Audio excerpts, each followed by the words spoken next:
toda la maceta. Aquí no quiero ponerla hasta que no... Hay que la friarte todo. No, déjalo. Ahora lo saco. Ahí está.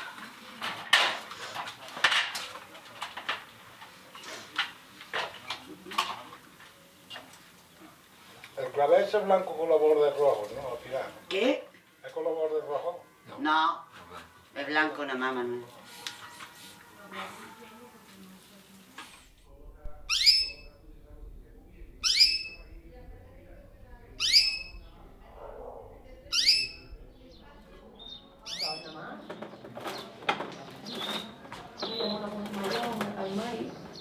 Hombre, siempre hay algunas que te gusten una más que otra. El caso es que te gustan todas, porque yo veo una, me gusta, veo la otra también. Pero luego tengo la gamba, que es una planta que llevamos ya con ella más de 50 años, y esa es mi favorita. Luego está la camelia, que es una planta muy bonita, que me encanta. Bueno, si te hablo de plantas, hercóleo, la diplademia, la sulfinia, las petunias, rosales tengo muy buenas también, en fin. Aparte ya de los geranios y la gitanilla y los claveles, que eso es la tradición de los patios. Bueno, esto es la vida, porque antiguamente ten en cuenta que un patio de vecinos, como sigue siendo este patio, la vida se hacía aquí en el patio. O sea que dentro de las casas no tenía de nada más que las camas, las sillas y poco más. El resto estaba todo, las cocinas estaban ahí al fondo, las pilas de lavar ahí, que esas eran las lavadoras, el baño estaba allí, que era un retrete, simplemente un pososiego, pues no había otra cosa. Entonces la vida se hacía en el patio. ¿Qué quieres que te diga? Aquí todas las cosas que te cuente son pocas, de luego, porque aquí lo que se está es muy bien. Tú fíjate ahora la sombra que da la bombilla, que aquí en el patio ahora te sientas, te tomas tu cervecita, después de comer tu cafelito, luego te levantas y te sitúas aquí y está muy bien. Aquí se está bien, la verdad que sí. Otra cosa, porque aquí tú le das vida a las plantas, pero es que las plantas te dan vida a ti. Ese es el tema.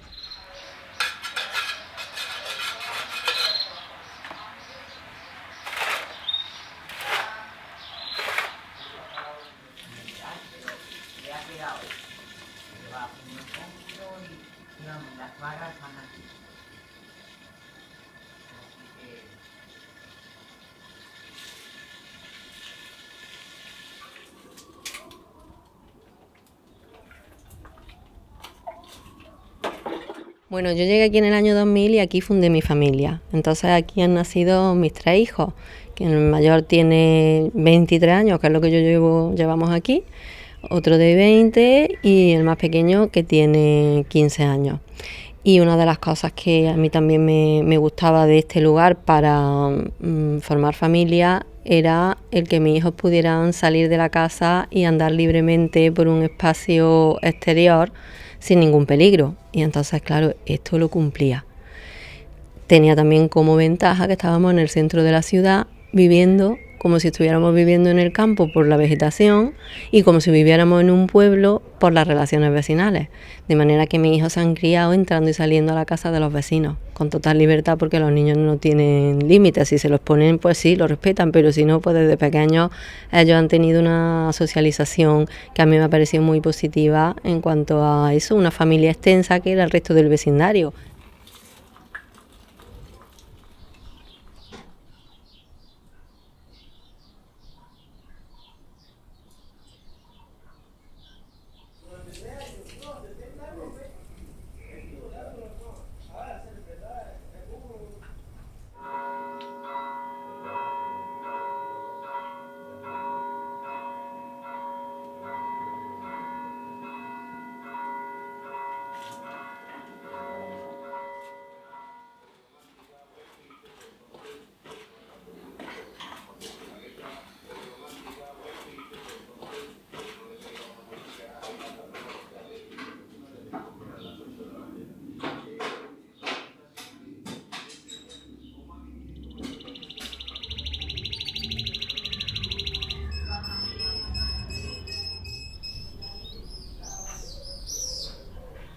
No, yo no me paro a pensar en el tiempo. Yo digo hoy, esta tarde que me voy a subir porque en vez de estar ahí viendo una película, que hay un muerto en la película, me subo con mis flores. O por la mañana a regarla, cuando tengo que regarla. Yo no cuento horas. Pues saco mi mesa, mis sillones, y ahí se desayuna y se cena, si queremos. ¿Qué pasa una chari? Ya está sentada, qué alegría. Tener un patio como tiene, digo, hija, ¿qué vamos a hacer? No lo voy a tirar, ni voy a hacer nada, ¿eh? Pero que si quieres siéntate, que estamos aquí, que cogemos aquí. Y así. Como tengo pozo, a tener pozo tiene agua. Yo no sé lo que es, tengo 78 años. Yo no sé lo que es el pozo seco. Siempre hay agua, viene de la sierra.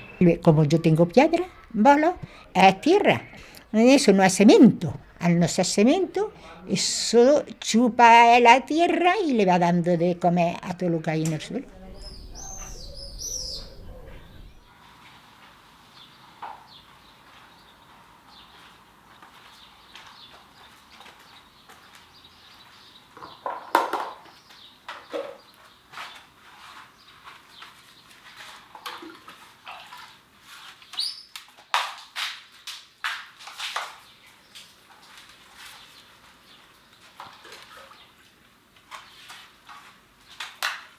¿Cómo se regaba antes? Esa es muy pequeña, esa carne. Bueno, si no tiene más altura. No, para la de abajo sí. ¿Qué? La que aquí se ve más bonita. Lo más bonito del mundo es dejarlo como lo tenían antiguamente. Un patio, este patio data del siglo XVI, uno de los más antiguos del concurso, ¿eh? El pozo es romano y árabe, que era un pozo compartido. Se acababa a mi abuela aquí, la vecina por el otro lado. Los arcos estos son árabes, este y este. Mira la balustrada de madera, el San Juan. Esto lo han hecho un reconocimiento los arqueólogos de Córdoba en el 2012, cuando nos dieron patrimonio inmaterial de la humanidad. Esto era de mi abuelo, que lo compraron hace unos 70 años, con 2 inquilinos dentro. Aquí han vivido 3 familias en este patio tan chiquito. Porque aparte yo no soy jardinero, yo trabajo en la construcción, que es lo difícil, que aquí ninguno somos jardineros, ni mi abuela, ni mis tíos eran jardineros. Casi siempre en un patio había pájaros, canarios, perros, siempre. Mira, siempre había gatos, mira, eso es un mixto es un cruce de canario con jilguero. Y eso es, mira el sonido nada más, el sonido de esto, la tranquilidad que tienen los patios, el frescor. Sin un canario parece a mí que no, parece que no está viviendo aquí. Si es verdad, tiene vida, mira. Es precioso.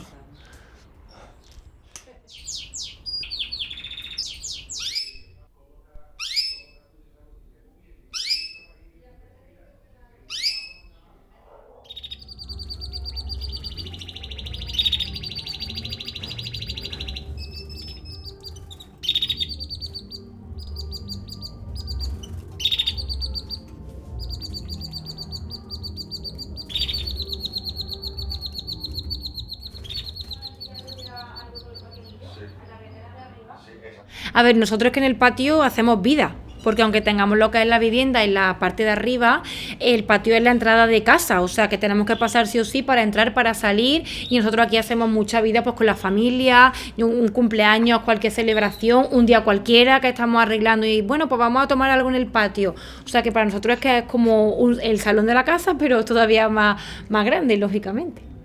Una de las cosas más características que tiene es que es del siglo XVI. Está todo completamente original a cuando era una casa de vecinos. Entonces tenemos la cocina como antiguamente, el lavadero común, la antigua letrina y todo lo que arquitectónicamente, estructural y demás está tal cual. Antiguamente quien vivía en una casa patio eran las familias más humildes que tenían que compartir una cocina, un lavadero y que cuando se le hacía un agujero en la pared y no tenían los medios para comprar pintura o para arreglarlo, sembraban una lata y la colgaban para taparlo.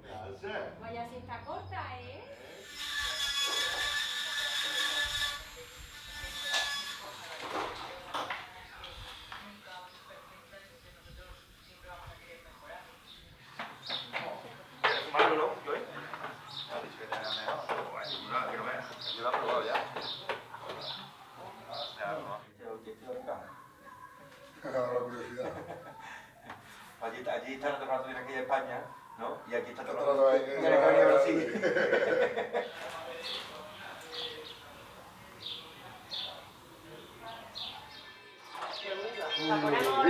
Uy, que se mueve. Aquí en medio, ¿no?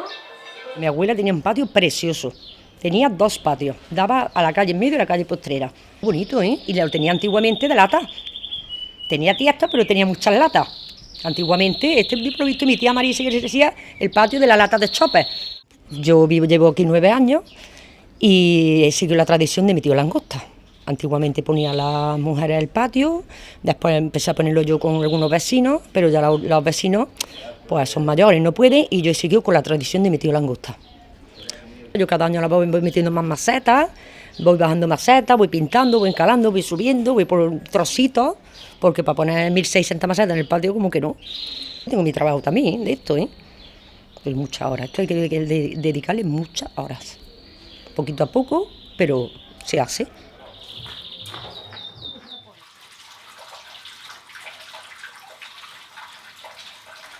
El patio yo siempre lo comparo con un niño pequeño. El patio si lo tienes que alimentar, lo tienes que limpiar y siempre tienes que estar haciéndole algo. Raro es el día que puedes pasar sin hacerle nada al patio, ¿no? Es algo que nunca se acaba, porque cada planta pues tiene su tratamiento. Saber dónde la va a colocar, qué tierra le tienes que poner, o qué nutrientes le tienes que dar, y sobre todo qué riego, que es lo que más demanda. Y luego siempre pues me acuerdo de lo que decía Antonio Gala, del patio cordobés, que es la ausencia de las prisas.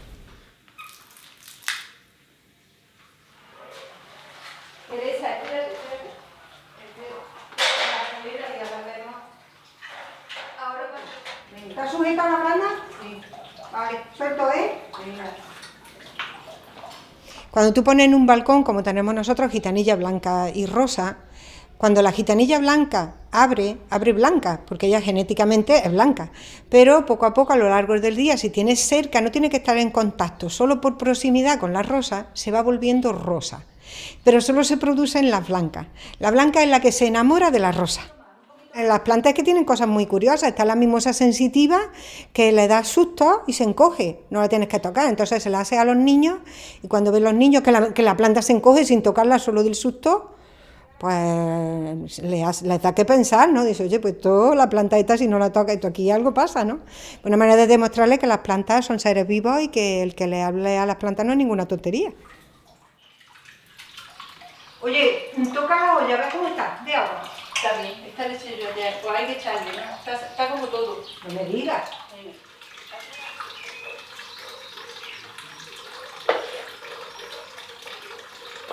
Que tú estás todo el año cuidando macetas, se te van muchas, te cabreas, porque yo me cabreo, cuando se me va alguna me cabreo. Digo, que la pongo en el sol, no le viene bien, que le pongo en la sombra, tampoco. Y te cabreas mucho con las macetas.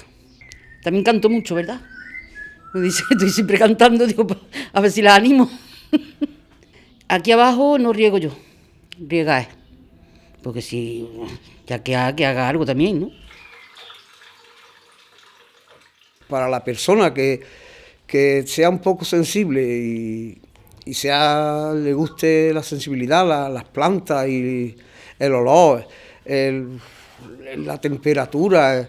Es que las plantas son tan cariñosas y tan cosas que no sabes cómo explicar. Algunas veces cómo te sientes aquí con los amigos, tomar una copa, nada más que escuchar el ruido de la fuente del agua. Los pájaros cuando te anidan, incluso en unas macetas como ahora en esta primavera, que nos han anidado unas mirlas. Es una maravilla. ¿Qué te voy a contar?